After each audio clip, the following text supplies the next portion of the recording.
Hey guys, welcome back to my channel, The Ninja King, and today we're doing another part to what if Deku what if Deku didn't get into UA? Yeah, you may be asking, hey Ninja King, why are you doing it so early?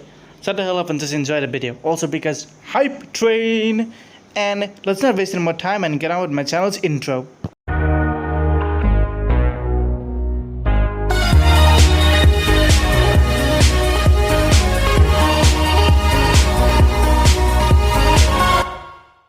Shigaraki got him back up as he just looked at Medusa. He had a grinning on his face as he had basically an evil look to his eyes. Not bad, Shigaraki would then say.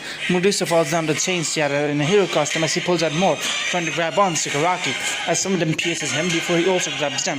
The decay is fitting. As Medusa lets it go, she jumps away, using her mobility to jump away before it.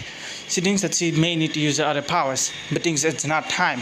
Her quirks are still unstable, to say the least. Shigaraki then goes immediately face to face, his arm reaching out and almost grabs her. She just pushes her away. As Shigaraki then touches the ground itself starts to decay in a rapid rate, as she was shocked. And then multiple ice lightning starts to fall on her as she also jumps away from those, as if with ice cream. She goes before they would then cut away, instead of a millisecond. As Medusa nods at Melusian before pulling out her chains. They don't need to say anything at this situation. Meanwhile, Fiona and Diarmuid were handling the other small fry villains.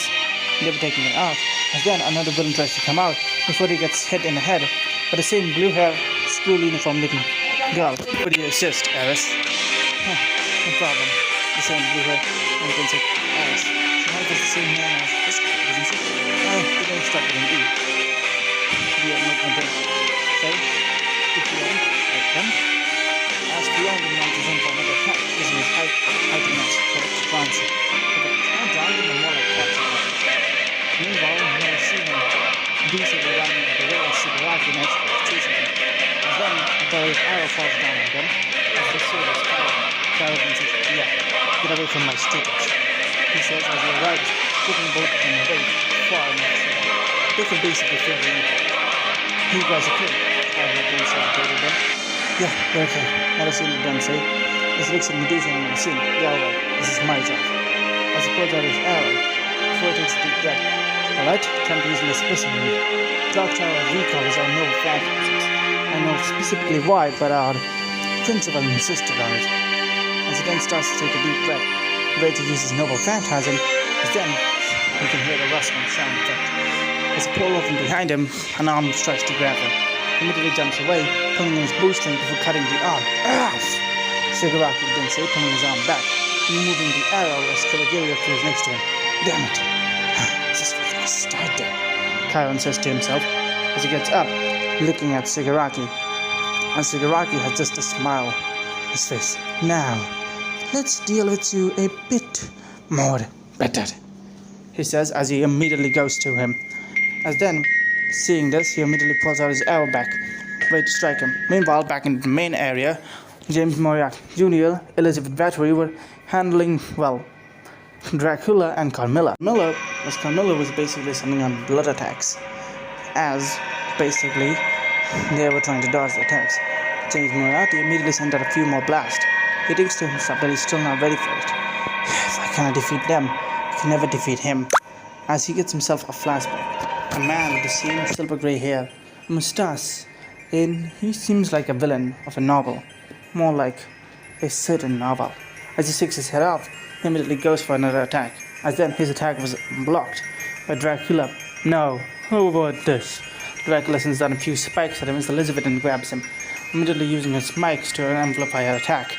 As her draconic wings pull out of her tail, she tries to use the tail to slap him away. As then Father Dracula grabs her tail before he then says, "You're still too young, little one," as he then slaps her away. As she goes back a few feet before Carmilla pulls out her own kind of unique ability. As she then starts chanting, "Sit!" Elizabeth gets back up. What is happening? James Moriarty Jr. says, this is not going to be good. As then, Fragnorance! They hear. As they jump out of the way, a small silver-like cylinder did go heading Carmilla away. As they see it was one day classmate, the same red-haired girl. But yet, James would then say, yeah, let's get out of here before things get even worse, and grabs them.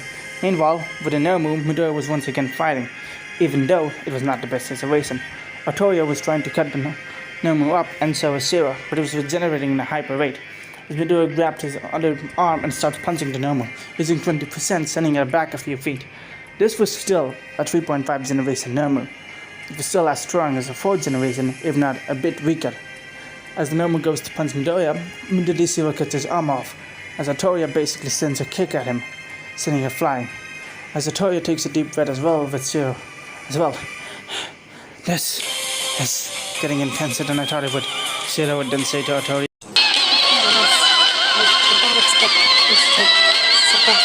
however bad the situation is, we still need to take care of this as soon as possible.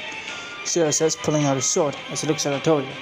As he then thinks about it, have you heard of a Muramasa blade? He says, so Nomu, alright, even if you could talk, you wouldn't. As he then takes a deep breath, let me tell you the true power of these swords. As then, almost like a feel arrives, a feel of fire and red. As Zero lifts his arm up, the swords in those fields get absorbed, forming a katana. As he swings it, it says, Senjiro, Muramasa! As then a big blast could be heard in the USJ. At first, it does nothing, almost like the Nomu, but he can feel it. The Nomu has gotten weakened, not just as that, but its powers. And then it erupts in heavens of fire, covering the Nomu and sending it flying, as there was a cut there. The Nomu was completely cut in half. Taking this chance, Midoriya goes, slamming his foot down on the Nomu's head, completely destroying it. As they all take a deep breath, Ezekiel falls down, as the dog-like chains also tap down. We did it? Ezekiel says to Midoriya. As he was going to fall, Midoriya grabs him with one of his arms. Yeah, we did. Meanwhile, in other areas, Exalter was also handling the other villains. With her was Bradamante, as she was using her own light spear abilities, as she was taking down some of the villains as well. As the both were hopping and popping, one of the villains tries to get them back up, before Eris then comes and swings them away. Eris, Bradamante would then say, looks like you guys did well. Fiona arrives. Yeah, you did well, Exalter. As Exalter then looks at Dear Mud. Who the hell are you? It's me. Lancer, he says, as Exalter just looks flabbergasted. She then has a face of, not the time to discuss the situation, but you owe me answers. As she then sends out multiple spikes from basically looks at the situation before she sends out more fire as well, using her own talon pump. She's just hoping Midoriya is okay. She helped him, but the Nomu sent a few feet flying. Her palm was broken, so she's using whatever part that was not to do it. This definitely the situation. Meanwhile, the other and all can hear it, as they hear the door breaking and going to two pieces, as All Might comes. As Ice Queen then looks at All Might, and so does Shigaraki. Damn it. Shigaraki then makes an earpiece. I'll at least take down one of the students. As from a very far area, a sniper scope can be looked. As the person receiving it would just have a smell, as he then shoots it. As the sniper scope then goes, it was going to hit All Might before a spear then clanked it away as it scattered. It's almost like she was looking directly at it. The sniper, Shigaraki would then say to the sniper, as the sniper would then say to him that she doesn't even know how she managed to do it. As Shigaraki then says, fine, Ice Queen, he then says, before he sees Ice Queen charging at All Might. Using her own ice-like abilities, she tries to attack All Might, before All Might then punches her away. Equal rights! Sorry about that, everyone. That was a crass joke, I know. As she gets sent flying, she couldn't believe it. All Might just punched her away like that. And it was that easy for him. He hasn't gotten weak. No, instead, he just has gotten even stronger. And that is what sickens her. This man has gotten stronger. She doesn't know how, but she can feel it. She gets back up. She decides that if she's gonna go here, why not? As using all of her powers, she starts creating a powerful dome-like area. As then, Kurogiri tries to rope them away before... Kurogiri says, as the metal thing in his wood then breaks, as Mitz falls down, falling him down, as it would be basically Diarmuid, Chuselaine, and Fion with the lances, and Bradamante as well. As meanwhile, Shigaraki with the sigh is looking at them as he looks at Kurogiri. Ice Queen would then try to use her attack, trying to at least make a cover way before Sidon gets hit by Chiron's arrow, falling down. Shigaraki tries before bang bang bang. Got it. Shigaraki screams as he feels the bullets. As with All Might was another one, a third-year student. He seems to have a cowboy-like uniform, wearing a red scarf, and he has a gun in his hand. Wow, it's a good thing I came here as soon as I can. He speaks with a somewhat of a western cowboy accent as he pulls out his gun, shooting Shigaraki in the leg. Shigaraki grabs his leg. There's an All Might says, "That's enough, Billy." This was him, the kid, the 30th student at the clock tower, as he puts the gun away. Alright, what do you say, All Might? Still, I believe someone like him was a better luck. As Billy remembers his classmate, a certain blonde-haired pompous prick, as he likes to call him, and the fact that it was so powerful was unnerving. If there was someone higher than the top 3 students of the clock tower, it was him. A man with an unknown amount of quirks. No, 3 freaking good ones, that's for certain. Billy sighed himself away, thinking that it was not the right time. He was luckily next to All Might when All Might got that signal, so he immediately told that he could go. All Might had to carry him to the way, as Billy contacted the other teachers anyways, as his phone. As then, multiple car and other things can be heard, as Shigaraki just wins at himself, looking at the students and All Might as well. Damn it! Shigaraki says, This isn't supposed to happen, he says, as he wanted to yell out. He wanted to be anger, wrapped in his body. Everything else was telling him. Before Shigaraki pulled his hands up, realizing that in this situation, it's better to comply with the pros than not. A few minutes later, the police arrived and ambulance arrived as well. Immediately, Midori was put into the ambulance. Medusa was holding his hand and Zolta was behind her. Same with Monasina and everyone else. As he was put into the ambulance, they wanted to go before the doctor said no, putting mask on him. Little did anyone know, Midori sustained more damage by using 40%. Still, only his arm was broken, but his internal bleeding restarted after the normal fight. What kept him going was the endurance, and with the adrenaline kicking in, it had finally stopped. And when it did stop, it stopped at the worst time. Luckily, Midori was going to be okay once they call the Nightingale and Recovery Girl. One of them has to arrive. As the car goes away, everyone just reflects on the day's events. As the USJ training incident kind of didn't go as planned. Meanwhile, Zelda's got the information as his size, but he notes something else different happened this time. The League of Villains were captured. Alright, that's at least a good thing, Zelda says, even though he knows he needs to address the press conference. Zelda sighs, looking at himself in the mirror. What are you doing with this girl? Should I retire already? Zelda stinks for a bit. He's old, very old, and immortal as well. There's something most people don't know about it. He is immortal. He has been like this, so he wonders what he can do. What other things can help him in this situation? And then he has a cracked its space time, covering his ear. He immediately goes to that area, seeing a very bloody person. His eyes widen to recognize this person. This was not the same person from his world, but this person that a certain one of his brothers told him about. Grabbing him, immediately takes her to Nightingale. Hold in there. We're gonna get you to a doctor soon. And the girl looks at him. She sees him and she thinks for a bit. She wanted to say something. She just said the word Chaldea, and that's it. Before she was knocked out for good. And Zoltras then took her to Nightingale. As Nightingale was shocked looking at her, before Zoltras says, "No, she's not the same one." Wait, what do you mean? As her brain starts working. No time to explain, just do it. Right, got it. Then she gets a call. Yes? Oh no. What's wrong? As immediately activating her quirk, as Zelda was shocked. She was using her quirk at full power. Asking whatever information she got must be immediate. As she then activated it. Florence Nightingale. As she was healed before she rushes away. But Zelda was shocked. Before he even stopped her. Where are you going? Zelda would then say. From there. From taking there. Zelda should not. Teleporting her there. As meanwhile, a few days passed. Midori was fully recovered as he returned to his roommates. As though immediately tackled it down. The USJ was an incident that no one, and I mean no one, was gonna get let it down. especially schools around UA and Clock Tower. UA was mainly blamed for this because it was their facility that got attacked, but so was Clock Tower because it was their students that got in danger. Luckily, no student was a dumbass, so the split up never actually happened, and majority of the students came. Well, there was only a few injured, and it was not even that bad. And then came the bad incident. Oh boy. Weber was looking into case files. He was a Clock Tower's personal detective. He wasn't a hero. Not anymore, that is. As he looked at the files, the incident, he took one stats, a grey hair that he managed to get from the entire thing. As he looked at it, he looked at the multiple DNA samples he had something like this, not everything else.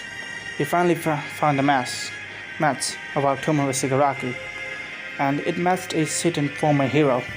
As his eyes widened, this can be, he says, she never had any children, right? Weber says to himself as he gets himself up before he looks at his files. Still needs to do a bit more investigation as he pulling out a small cigarette before smoking it down. Meanwhile, in a different area, Shigaraki was there. He was being taken to Tartarus by Ice Queen, and he was mad as hell. As then, from the shadows, 5 figures were shown. One of them jumped down, breaking into the police car. And then a pro hero came before even can attack. He gets hit in the head, falling down, dead. As a few more sniper rifles can be heard, with the others coming out. As the officers there couldn't believe who they were seeing. No way, Yoda! Before they can say, the head gets cut off by one of them. That's enough talking, the feminine voice would then say. As Shigaraki looks at them, his eyes widen. Students sighs before saying, "Find them." He gets himself up. Kawagiri. As Kawagiri comes out, youth master. His ice cream comes next to them. As he gives him Shigaraki her earpiece. As he basically contacts, "You hired them?" "What can I say? Your master paid me to save you, and so I did what I had to." "Fine, Taniguska." He removes the earpiece as he looks at her. "Come on, let's go," Shigaraki says. As Kawagiri opens a portal. The portal wouldn't take them away, back to the League of Villains hideout. Meanwhile, Camilla and Vlad, who had escaped before Shigaraki and before the pros arrived, realizing there was a lose-lose situation in that situation, they kind of ran away until neither Om or anyone captured them. And they were basically in the underground meeting room at the site, realizing that things are gonna get a lot more hectic, especially if All for One has son to wear his ugly heads, and they cannot have that. Dracula basically has a wicked smile as he thinks to himself that it's a perfect opportunity to start the perfect game. Meanwhile, back with Midoriya, his arm had perfectly healed. As he was walking around before he bumps into someone. "Sorry about that," Midoriya says, as he sees a pink-haired woman wearing what seems to be a bluish kimono as 2 swords were by her side. She was wearing an eye patch as he looked at Midoriya, as the woman basically lifted him up before walking away. Sorry? Midoriya says, not knowing what to say to the woman. Before he walks away, "Why do I feel like I've met her before?" As he was walking, he grazed someone's shoulder. As he looks at him, Midoriya feels a sort of connection between him and him. He has sky blue eyes, black hair, fair skin, and wearing the same Clock Tower uniform as him. "Sorry about that," the boy would then say before walking away as well. Following him would be another girl. This one would have purple hair, as he basically calls out his name. "Atsuka, wait for me." "Oh, yeah. Sorry about that, Mas. Let's go." As Midoriya thinks about it a bit, Atsuka. Where have I heard that name before? It sounds oddly familiar. As he walks away, feeling like he has sort of heard that name before, but at the same time, he feels like he hasn't. It's a weird situation for him. As Midoriya decides to walk away, not knowing what to do in this situation, particularly speaking, Midoriya had zero idea what to do in this situation. As Midoriya sighed, as he knew that the sports tournament of Clock Tower was coming ahead, and he was ready to face that with everything he's got. And I'm gonna end this part here. So yeah, it was a 4 minutes shorter than the last chapter, but hey, I do a double upload. So yeah, hope people like this part. Anyways, tell me what other what ifs you want to see in the comments, and give me subscribe. So like, comment, share, subscribe, and get this video up to the algorithm so you guys can get more parts like this sooner. Anyways, bye.